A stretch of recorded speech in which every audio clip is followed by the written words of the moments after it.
వీరికి 2వ స్థానంలో కేతు సంచార స్థితి.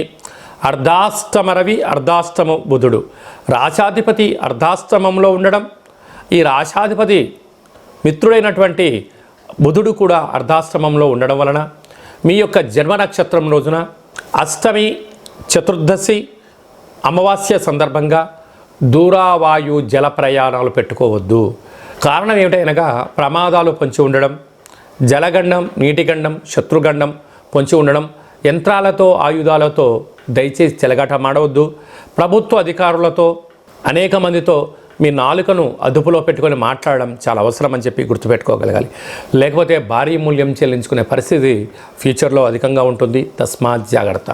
నూతనంగా వివాహం వారికి సంతాన యోగం, పిల్లలకు బంగారాభరణాలు, షేర్లు, స్థిరాస్తులు, చరాస్తులు కొనించాలని మీ కోరిక నెరవేరబోతుంది. సప్తమంలో శని భగవానుడు వక్రగమన స్వక్షేత్ర సంచార స్థితి ఉండడం వలన